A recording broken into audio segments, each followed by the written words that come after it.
Brokers Open Podcast. We're going to talk about what to tell sellers, what to tell buyers to make sure the transaction goes smoothly in these uncharted territory, how to have well-attended open houses, how to make the most of getting people to there. This should be a previews leading up to a movie launch, and an opportunity or an obstacle. Which is it whenever it boils right down to it? Could it be both? On this episode of Brokers Open Podcast.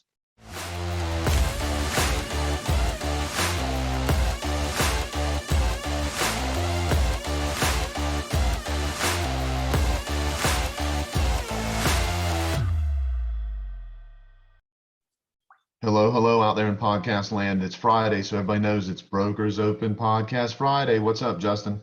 What's going on, guys? We jamming. So he's dancing over there, so you guys can see him dancing. Just so you know, there's a blooper reel with some even better dancing than that. I'll get that out to everybody at some point.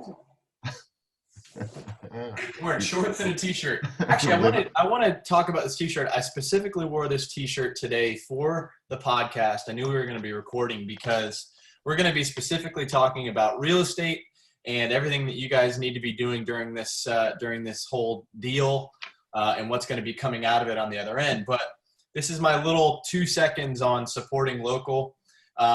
This is not exactly local here in Bel Air, Florida, but I wore this just for the symbolism of it. This is Buckle Down Brewery, one of my favorite breweries in Chicago. One of my buddies is a big part of the ownership there, and the owners are fantastic. But I know that they're going through a tough time right now. Yeah. And this is just more than anything, shout out to Buckle Down, but more than anything is just a reminder to support all your local businesses right now because, man, they're hurting. Absolutely. They're hurting right now. We need to support them. Yeah, I would bet out of, a lot of what's happened with unemployment right now, I would bet that so much of that is just small businesses. I'm glad that we're reacting as a community as well as we can, with some of this, but that's still not going to be enough. We're going to need to roll our sleeves up and make sure we're taking care of each other, which is part of what you and I have seen with a lot of people, right? A bunch of people are doing the right thing out there. They're getting connected with folks. They're making sure they're, I put something in our Facebook group, some of the people, I asked some of the agents to talk to the people in neighborhoods that they're in, and anybody that was elderly, go out there and knock on their door and tell them to stay inside. They don't need to come out the door. But did they need them to go grocery shopping for them, right? And so everybody's at risk. We talked about this in the podcast. It's not like just some people are and some people aren't.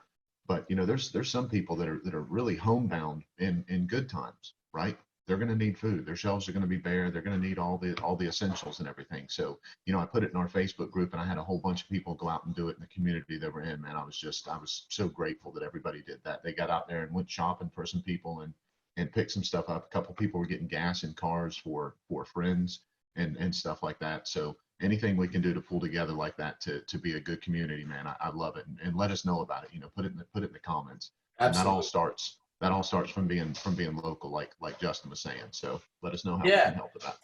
I mean, really, especially times like this, but whenever we dumb this down and talk real estate to anybody, what business are we in? Are we in the real estate business? I think first and foremost, we're in the relationship business. And I think that in times like this, you're going to find the agents and find the people who are truly intentional about really the relationships and not necessarily the sales side of this and making the money. The relationship side of this is everything. And being a part of your community and being attached to your community and helping your community out is proving everything that you're either preaching or not preaching right now. So, we're in the relationship business, agree more. Real estate business. Couldn't agree more. This is all about relationships, not transactions. If you want a future in this, then you have to treat it like you want a future. A future is not 45 days from now, right? So if you're treating it like 45 days from now as your future, you're treating it transactionally. You got to quit doing that, especially that's a short-term mindset. Those agents who look at that on a transactional basis, aren't going to be in this business very long. They can't. So, all right. So let's talk about our sellers first, because everything starts with a ready, willing, and able seller, right? So let's talk about our sellers first. So they can still do open houses, right? They can still, have people come through their house if they want to, but they don't have to. We're going to talk about virtual open houses for just a second. I put this in my Facebook group. One of the things that I think that folks need to do with virtual open houses You know, a lot of people are saying, you know, I'm going to go live and I'm going to use my Ricoh camera from Zillow, or I'm going to use my iPhone app from Zillow, or I'm going to whatever it is, and I'm going to go live. And then on Saturday afternoon at 1 o'clock, they press go live, and they have their virtual open house live right then. That's great. You might get some people. Here's what I would suggest, and you and I talked about this, and this is a great way of approaching it. You know, on Monday, what they need to do is they need to go, hey guys, on Saturday at 1 o'clock, you know, I'm going to go live. I'm going to have a virtual open house. On Tuesday, they're going to go, hey guys, here's some pictures of the house that I'm going to go live on at 1 o'clock, and you know, share it with somebody else. On Wednesday, they're going to go, by the way, here's a recap of some of the details. You know, it's this many bedrooms and this many bathrooms. Here's the school zone, whatever. Lead up to that. And the best way that I can explain this is it needs to be trailers for a movie, and the movie launch is on Saturday at 1 o'clock, right? That's what we're actually trying to do is to lead people to that and have conversations of, hey, this might not fit for you, but if you've never been to one of these before, if a friend's looking, share it with them. That's a really great way of making sure the people that are there, you know, are going to get the most content from it. Here's one last thing that I'd add about this, and I'll let you chime in on it. So what I would say is, whatever you're doing the live, I would keep it short. Hey guys, I'm going to go really quick through this. If there's something you want to see specifically on this house, do me a favor, private message me, and I'll walk through that on the, you know, I'll walk through that specifically for you, and I'll set it up, you know, either FaceTime or through Facebook, so that you can ask me questions and I can point the camera where you need to point the camera. But I'm just not going to do that whenever there's a whole bunch of people watching like this. So what are you doing at that point? You're compartmentalizing people that might be serious about it and getting them to raise their hand and say, hey, I'd like to look at this a little bit more. I think people can be more effective with their open houses their open house, virtual open houses, if they run them that way, right? Yeah. I mean, you're the live king when it comes to Facebook Live and stuff like that. So I defer to you on that. In fact, I've never actually done that myself, Right. ever. Okay. So yeah, I think you're totally right. I think being concise with everything is definitely the message. And you know, in these times where you're not necessarily getting the showing activity that you would like, and the sellers are maybe a little bit restless, asking what's going on.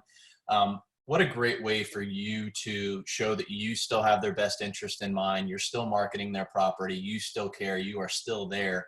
I think that sends the right message to your seller, and that's really what I take away from that. So I think you made some great points there. Yeah. So what you just said, 100%. We need to talk about this. Actually, we should have talked about this. We should have talked about this first. But you know, probably the biggest question I've been asked, and I know you've been asked too, is, hey, my sellers are asking what the market's doing right now and whether it's the right time for them to sell or not, right? And so, you know, I did this in my Facebook group. I was on another podcast real quick the other day, and I kind of talked about this, and I've heard this a couple of different places. You know, Tom Ferry's talking about this, so everybody's kind of on the same page with this, which I'm really proud of everybody for. But if you haven't heard how to deal with this is the best way of dealing with it. Go with the truth. Here's the truth. The truth is, we don't know. We're in uncharted territories. So if the seller says, is now the time to sell, you're going to say, you know, I'm not positive what it is that the market is going to do. Why don't we talk about what it is that you're trying to accomplish right now? And then I can help you specifically in your situation determine whether it's the right time to sell or not. Because in the past, what we've done is we've said, here's what the market's doing. That should help you really make a decision of whether now is the time to sell or not. And then speculative sellers and people that needed to sell could both be in the market and get kind of the same result of what they wanted. Right now, that's not the case. There's not as many buyers. There's not as many showings. Loans are still moving. They're not flowing at the pace that they historically have in the past. And I expect that they'll slow down some more, but they're still moving, right? So what we have to do is we have to figure out what the seller's real motivation is. Do they really need to sell? If they really need to sell, absolutely, it's our job to get it on the market. Absolutely, we better be doing virtual open houses. Absolutely, we better be doing everything we can. If they don't really need to sell, then now might not be the time for them. But that's not your decision to make. Your decision to make as an agent is to say, in real life, we don't know what's going on right now with the market. And because we don't, I'm not sure how it's going to be absorbed. Let's get to the bottom of how I can help you. Yeah, right? That's a good point. Does that make sense? Absolutely. I totally agree with that. I mean, I think, sorry, my mailman just walked in. Yeah. I think that's an awesome point though, because Tell them to leave the mail next to the incinerator.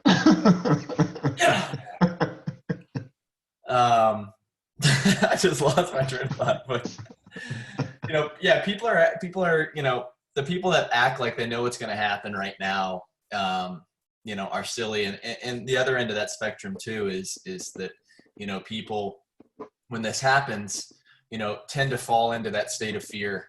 And I think that in any opportunity, yes, we are in unforeseen times. We have never been here. This is not a foundational recession. This is a completely an outlier type of recession. But where my mind goes when we're in a situation like this is I always look for opportunity. There is opportunity in every type of market. There's an opportunity in every situation. So if you change your mindset to think about opportunity, no matter where you are at, no matter what type of economy we're in, there is opportunity right now. There's going to be opportunity when this whole thing is done. And that's really where my head's at, is that if you start preparing for the future, when those next couple of weeks, when that next quarter comes, when that next year comes, you're already there. Instead of packing your bags right now and just saying, real estate's kaput right now, and I'm just going to hang out and relax and not think about anything. I promise you're going to be behind the times when this thing winds down. 100%. Yeah. 100% they are. They're going to. So the train already has to be out of the station, right? Yep. We touched on this in the last podcast. By the way, guys, this is the second podcast of the day. The first podcast we really just talked about keeping your head on straight a little bit, being an agent and having to learn to work a little bit different, and treating this like an opportunity instead of an obstacle on some things, and on some things allowing this to be an obstacle. And maybe we'll touch on that again for just a second, Justin. But I think you're exactly right. People have to be moving forward. When all the dust settles on all of this, we have to get back to normal for the sanity of everything as quickly as we possibly can. Not disrespectfully. Please understand, I am not talking about being disrespectful. I'm not talking about relieving the humanity of the situation or the difficulty of the situation. But absolutely, we've got to get back to normal as quick as whatever the new normal is going to be, as quickly as possible. That starts by having habits right now that are good habits, that are fundamental habits. And this is a good transition for us to talk a little bit about what we touched on in the last podcast, in case anybody missed it. Some things this should be an obstacle for, and some things this should be an opportunity for, right? And we talked about habits in both of those.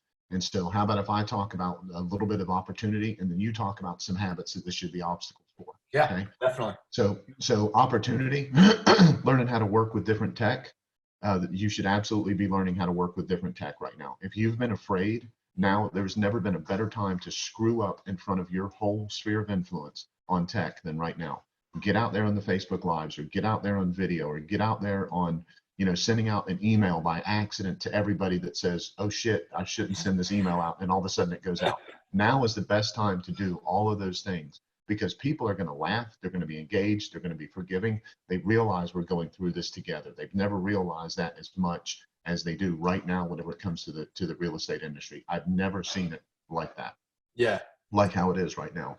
So this is your chance to that tech. And then the second thing is, which kind of goes hand in hand with that, is education. If you've been dragging your feet on any kind of education that you wanted to do, now is the time to get out there and do it. If you want to be better with sellers, if you want to understand how to have good conversations with your sellers, now's the time to tell them to sanitize everything when people walk through. Now is the time to make sure that you're going to tell them, hey, I'm not bringing people to the showing in my car. I want them to come in their car, and we're going to keep our safe distance on them. Now's the time for you to be educated and to show them how good of a job, how well you know your job. This is the time to put all those habits in place that are going to help you have your people look at you a certain way, which is to be an expert, which is to be somebody that cares about them and that knows how to handle a transaction. It's the perfect time to put all that on display. Handwritten notes too, right? I mean, oh, hell yeah. Yeah. I mean, I hear a lot of the excuses during normal markets and during normal real estate business days of, the excuses of why you can't write the handwritten notes, but I promise you got the time right now. Amen. Yeah. Amen. So what should this be an obstacle for? What should this stop people from doing? I think it should stop people from bad habits. I mean, I think it should stop people from excuses right now. I don't think, I'm not a big excuse person, and you know, the people that I put around me, you know, I ask to call me out whenever I say something that's an excuse. You know, it's my wife Yeah. or it's you or it's my brother or it's whoever it is in my life. It's like, Justin, that was bullshit, man. Yeah. Like, retract that. Let's etch a sketch that. Let's get out of here, because, you know, I think it's really, really important for us to form good habits during this. And I know we talked about it on the last video, but you know, now is a great time to just release a lot of your excuses, and kind of start clean. I mean, what do you think about that? What have you done personally, or what are your thoughts on those things? Yeah, so absolutely 100% spot on. So the biggest thing that I've done is, I mean, you know me, right? So I'll get up in the morning, I'll get a little bit of exercise in, nowhere near enough, and then I'm on my phone, man. I'm answering texts and emails going from point A to point B, and then I get to the office and I'm burning through text and I'm making calls and I got coaching sessions and all that kind of stuff. Man, I'm at a completely different pace right now of all of that. Yeah. I mean, I get so many more things done that are things that I need to get done because I've been allowed to prioritize those differently. And you're really efficient with your time and stay on point really well with stuff. I've got a lot of things that I just get distracted on. My wife gives me a hard time about all the time, that I'm doing 15 things at once, right?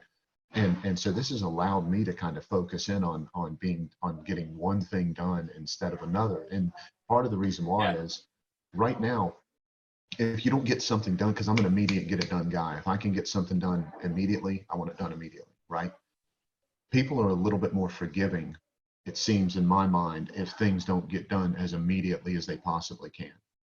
And so I'll give you a perfect example. So yesterday, a broker from Sarasota called and said, "Hey, I've got an agent that's moving this way.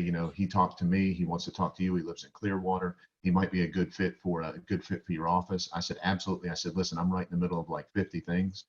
How about if I give him a ring tomorrow and catch up with him?" He goes, "Yeah, that's fine." 2 weeks ago, a month ago, I would have never said that. Right. That day would not have passed before I would have picked up the phone and somehow reached out to him and said that. So it's allowing me hopefully to get into some different habits of prioritizing things a little bit differently. So that'll help me a tremendous amount. And hopefully everybody out there in podcast land, it's going to do the same exact thing for us. It's going to help them kind of reprioritize some things to what really is important compared to, what isn't. Here's what I hope happens on not just an industry level, but on a let's say a global business platform for decades upon decades. And let's just say since the Industrial Revolution, expectations have been set on an hourly basis, right? Yep. And I know that this is the millennial coming out of me and saying this, but expectations are in a 8 to 5 work. How much work can you get done in 8 to 5, as opposed to looking at business and looking at productivity on an efficiency metric, and understanding that, if I can pocket my day and be super, super hyper vigilant and be really, really focused on efficiencies and prioritization, like you're saying, I think you have a better outcome, you have happier employees, and you have a better workplace all around. So I hope that when all of this is done and everyone's safe and we come out of this as a nation, I hope that one of the small lessons that we learn here, and I hope this is just a small one in the grand scheme of things, is that we prioritize efficiency over hard work or length of duration. Activity, yeah, exactly. Yeah. I mean, anybody, a hamster can be busy on a hamster wheel, but that doesn't, being busy doesn't mean that you're being productive for your company or making money or doing the right thing. Right. And like a washing machine, right? It works really hard, but it doesn't get anywhere. Yeah. But I just, that's kind of my glimmer of hope. That's always been a little pet peeve of mine, because I know how my mind works, and you work the same way.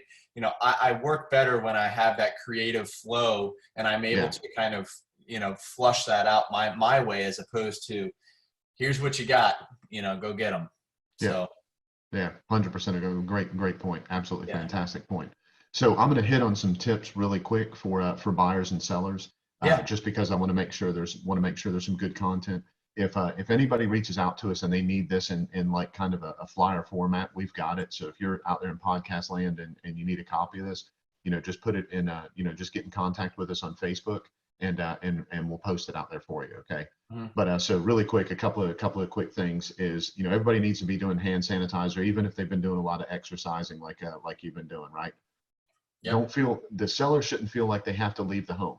Okay. The seller can, before I would always tell the seller, get out of the house, right? You can't be there, right? Because you want to depersonalize the house as much as possible so that people can see them being in there and not feeling like they're displacing it.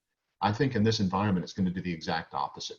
When the seller is there, it's going to add a more compassionate situation to everything. Now they need to stay out of the way and they need to shut up, right? But they need to, but they shouldn't be leaving the home whenever they're showing, right? Fresh air, can't talk enough about fresh air, right? So open the windows when you can. Fortunately, here in Florida, the weather has been fantastic, right? I can't imagine if this would have happened in the middle of summer, right? Yeah. So get some fresh air in there, right? And hold your negotiations and your conversations. Learn how to use Google Meetup before it's time to talk about the contract, because something's going to be missed if and Google Meetup is free for you guys. So if if you're going to talk to the seller about the contract, don't just text back and forth with them on the contract. Don't just email them and say, here's the contract, let me know what you think. Do exactly what Justin and I are doing with you right now. Turn on your phone, figure out a way of looking at their face whenever you're talking to them, so you can see when they go, yeah, we'll take that price, and they roll their eyes, or if they go, yeah, we'll take that price, and they high five each other. There's a big difference between the two, and that doesn't come through on a text. Great right? point. So make sure that you get face to face with people. Probably the last thing I'll say for buyers and for sellers is that they really need to make sure that they're following the CDC guidelines, right, guys? This is real. Please stop acting like it's not. If you think this is just going to be something that's going to blow over, it's not going to just blow over. That doesn't mean that the world's ending. That's not what we're talking about. But this has to be treated. This has to be treated, very carefully.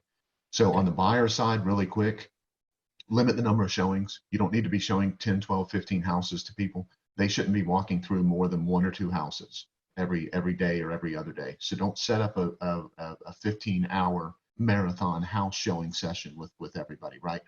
Use your web-based platforms as much as you can use your web-based platforms, right? Hold meetings and negotiations, same thing. You want to make it face-to-face as much as possible. And then gloves, wear the plastic gloves. I don't know if you've ever been in some houses when there wasn't the coronavirus going on that I thought I should have had gloves on, Justin, but I know I've been in some houses that I thought I should have some gloves and a face mask on. Don't be embarrassed, but right? That's right. Don't be embarrassed by having a face mask, and it can be a homemade face mask, guys. Damn it, man, cut a t-shirt up and put it over your face. Put a bandana on. Those things that you go out in the sun and you put it over your head and you pull it up. Do that if you have to do that. Just don't let the stuff on your face, and when you get done, get cleaned up and get the hell out of there. Oh, so same thing, meet separately at the house and all that kind of stuff, right? So that's a quick recap. I've got a couple of flyers that have 13 or 14 things on them. If anybody wants, just hit us up on Facebook. It's kind of branded towards Berkshire Hathaway because Berkshire Hathaway has done such an incredible job of staying ahead of all of this. So we've got a bunch of collateral for you. It doesn't matter what company you're with. You don't have to hand this out to anybody. If you want this stuff, just let us know. We got a bunch of stuff there for you, right? So Justin, anything else we need to hit? I saw a great meme online today that just reminded me of what you were saying. It's an awkward time to be a bank teller right now because of everyone's wearing bandanas coming in. That is so freaking awesome. But on a more serious note, because Matt said it's a really good time for us to kind of get out of our comfort zone and start learning some different things. Just as like a parting note, I think that vulnerability is often looked at as a weakness, and I think that vulnerability needs to be looked at as a strength. And I think that the people who are vulnerable and let themselves be vulnerable are the people who are open to growth and have that growth mindset. And so now more than ever, I encourage you to be vulnerable. I encourage you to be really honest with yourself and saying, yeah, maybe I need to brush up on this education bit here, or maybe I should get into a little bit of social media here. Just be vulnerable. I mean, what's the worst that happens? You fall flat on your face and you just got to get picked back up again. Not a big deal. Matt and I do it every day. We're certainly not perfect at it. This is a perfect example of Matt and I doing that as we speak. This is something that if you asked us 2 years ago, we would have probably told you, hell no. I But can't even begin to tell you how much hell no there isn't.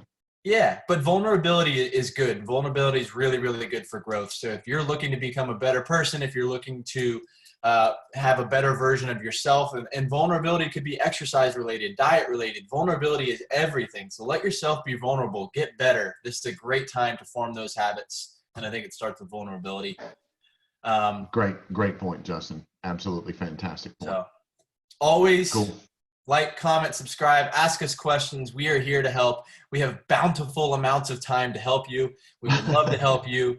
Hit us up. Let us know what routines you got going on, what routines are working, what routines are not working. Are your kids driving you crazy? All that. Hey guys, memes that you come across, do not be shy about sharing those. We are killing it on some of the funny memes we're getting right now that are all kinds of things about homeschool and stuff like that. One of the funniest ones I saw, my wife could not stop laughing about this one. She said one of the most dangerous unintended consequences is that all of the children are being homeschooled by day drinkers now. I said, that's so freaking awesome. So put some memes out there, get connected with us, and let us know what we can do and help. As always, like and subscribe and share. We're here to help, guys. We're in this together. Let us know what we can do here at Brokers Open Podcast. We're a community. We sincerely appreciate you. Let's stick as a community. How can we help each other? Love you guys. Peace.